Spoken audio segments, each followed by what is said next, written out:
wabarakatuh. Perkenalkan, nama saya Destiana Dewi Rahmawati, NPM 19310900047, Prodi Sosiologi Agama, Fakultas Usuluddin dan Studi Agama, UIN Raden Intan Lampung, semester 6, kelas A. Baik, saya akan mempresentasikan tugas individu saya dengan judul Pendidikan Kewarganegaraan di Masa Pandemi. Yang pertama yaitu pendidikan demokratis. Sebelum kita jauh belajar mengenai pendidikan demokratis, kita harus tahu dulu apa sih demokratis itu.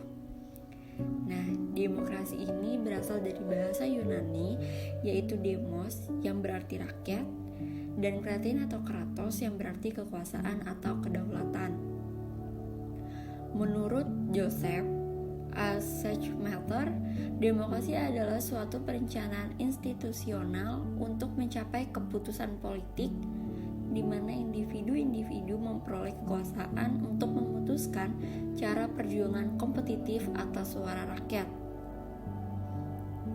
Selanjutnya, demokrasi merupakan sistem pemerintahan yang berasal dari rakyat, oleh rakyat, untuk rakyat.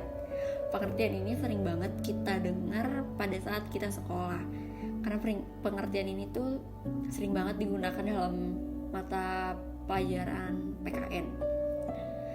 Lalu poin selanjutnya ada konsep demokrasi dalam pendidikan Islam adalah suatu tawaran yang dapat diterima untuk mewujudkan tujuan dalam membentuk manusia yang taat pada ajaran agama. Ciri-ciri demokrasi. Yang pertama, adanya pembatasan terhadap tindakan pemerintah untuk memberi perlindungan bagi individu dan kelompok dalam penyelenggaraan pergantian pimpinan. Yang kedua, prasarana pendapat.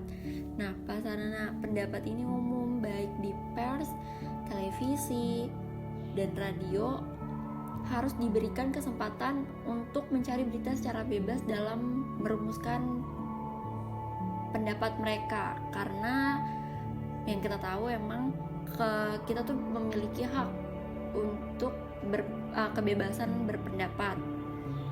Selanjutnya ada prinsip-prinsip utama demokrasi.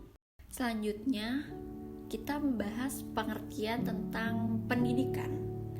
Menurut KBBI, pendidikan yaitu proses pengubahan sikap dari tata laku seseorang atau kelompok orang dalam usaha mendewasakan manusia melalui upaya pengajaran dan pelatihan, proses atau cara perbuatan mendidik. Yang kedua, menurut Ki Hajar Dewantara atau Bapak Pendidikan Nasional Indonesia, beliau berpendapat bahwa pendidikan adalah menuntut segala kekuatan kodrat yang ada pada anak-anak itu, agar mereka sebagai manusia dan sebagai anggota masyarakat dapat mencapai kesempatan dan kebahagiaan yang setinggi-tingginya.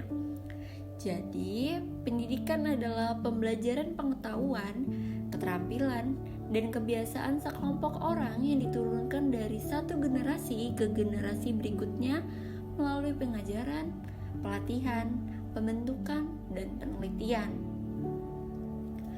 Pendidikan itu hal yang sangat amat penting untuk setiap orang, karena apabila orang itu berpendidikan baik, maka akan berdampak baik juga bagi kehidupannya. Saat ini pemerintah juga sudah membuat program wajib sekolah 9 tahun.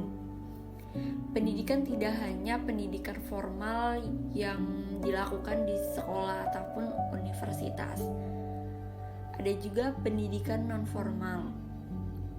Sejak kita kecil, kita juga sudah mendapatkan pendidikan dari orang tua kita seperti bagaimana cara untuk berbicara, berjalan, serta hal-hal mendasar lainnya.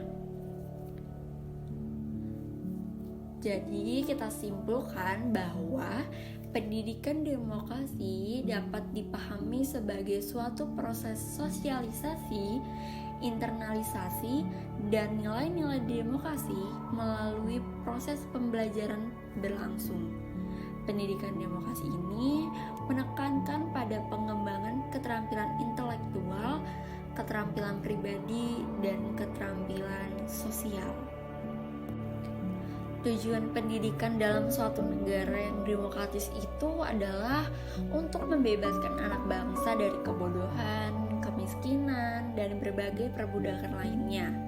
Pendidikan demokrasi sejak dini sangat baik karena dapat membantu masyarakat untuk berpikir kritis.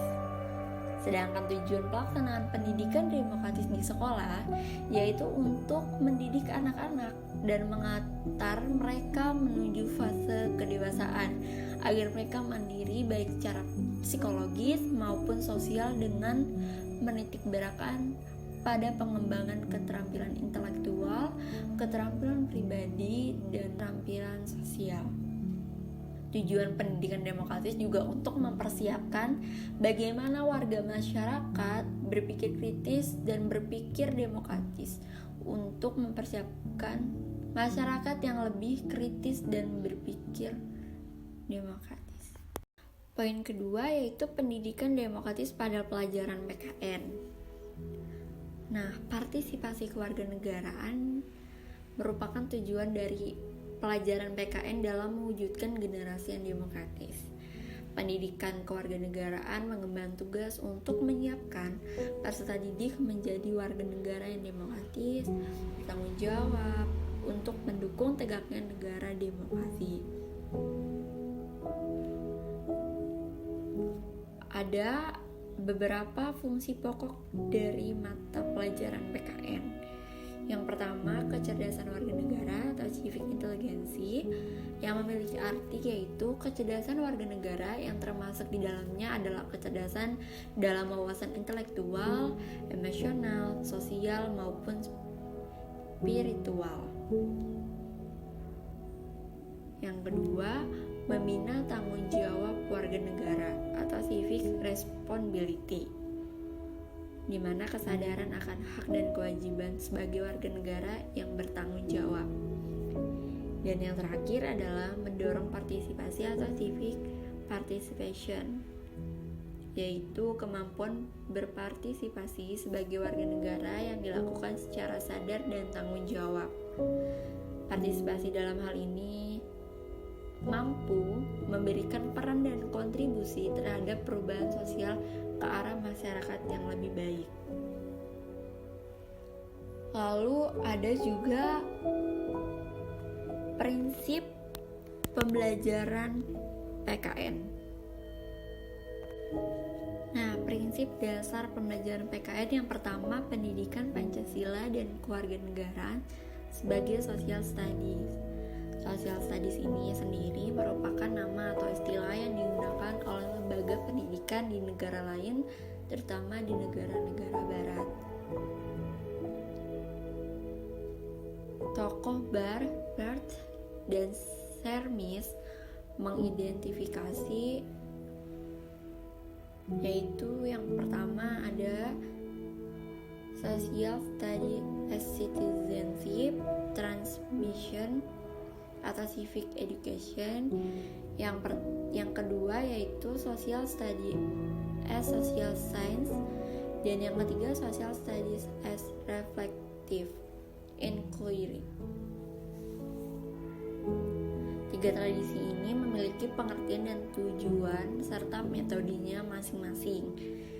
Yang pertama yaitu social study as citizenship transmission, yaitu tradisi pembelajaran yang paling tua dan biasanya dipraktikkan oleh para guru. Tujuannya yaitu agar peserta didik mempelajari dan meyakini konsep kewarganegaraan yang diajarkan dengan cara guru menyajikan asumsi-asumsi, kepercayaan-kepercayaan, dan harapan-harapan tentang masyarakatnya. Yang kedua ada social study taught as social science, yaitu tradisi ini awalnya dikembangkan oleh Social Science Education Consortium yang tujuannya agar peserta didik dapat memperoleh pengetahuan, keterampilan, dan perlengkapan disiplin ilmu sosial sehingga mereka akan menjadi warga negara yang efektif.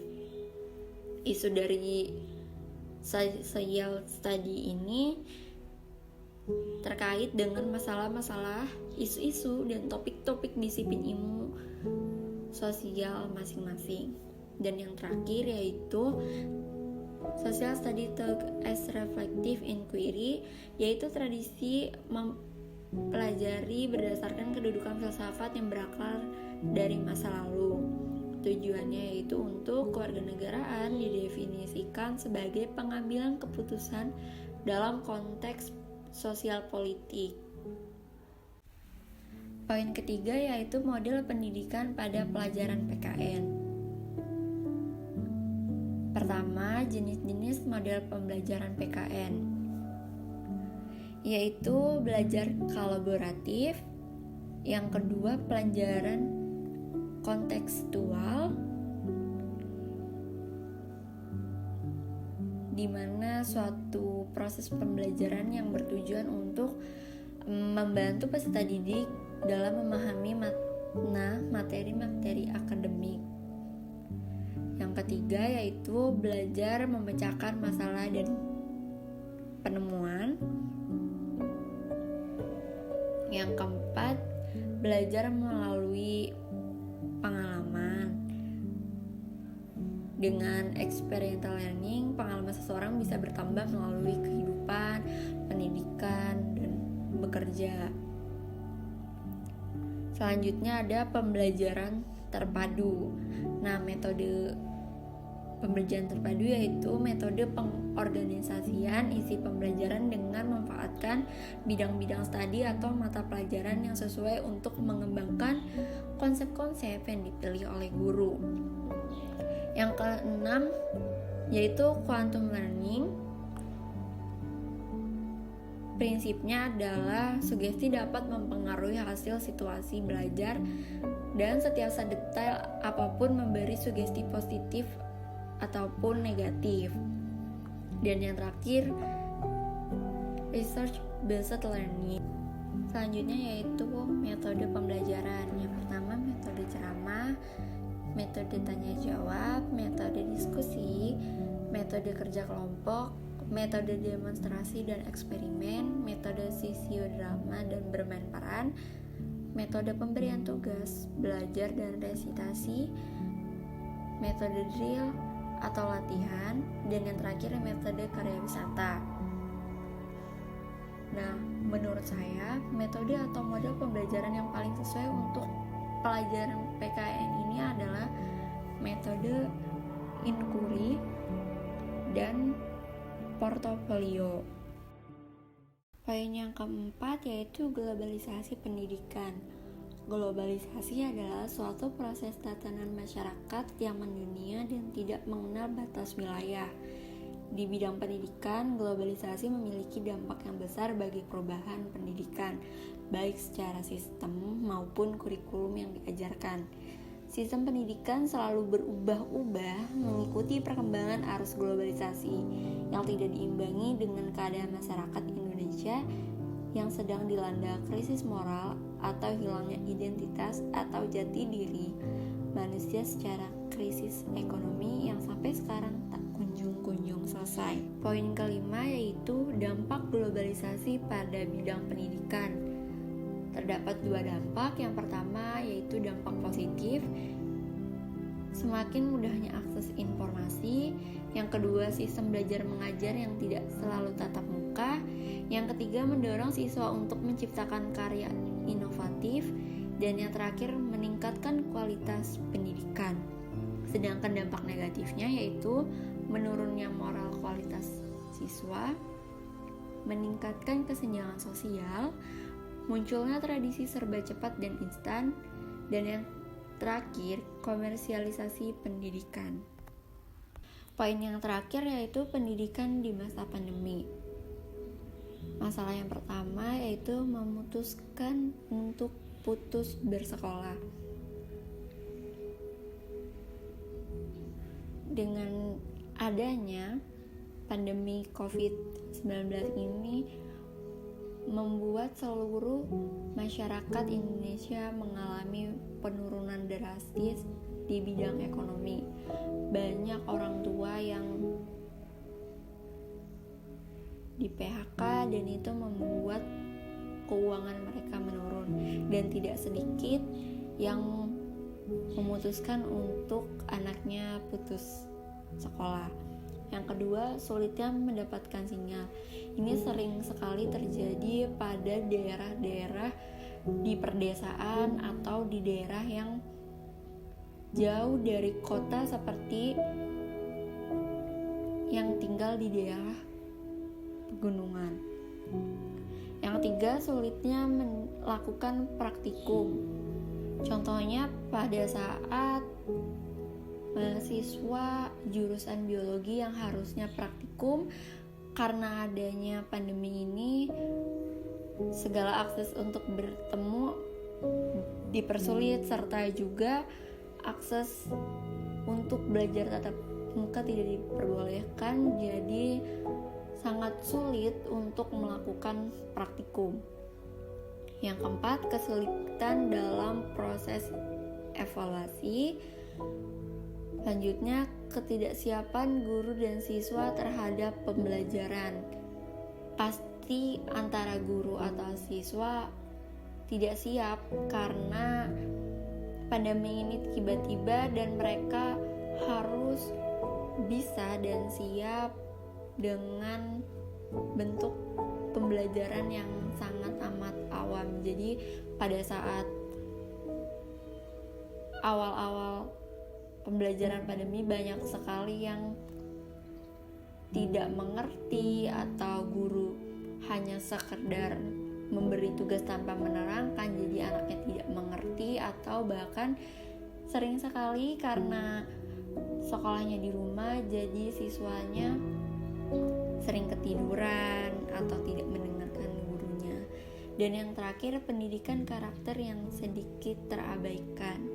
Balik lagi, karena faktor globalisasi, anak-anak atau siswa di masa pandemi ini sangat dituntut untuk bisa belajar menggunakan alat komunikasi handphone. Jadi mereka terlalu leluasa untuk mengakses internet dan menyebabkan sedikit terabaikannya moral karena melihat budaya-budaya dari negara barat.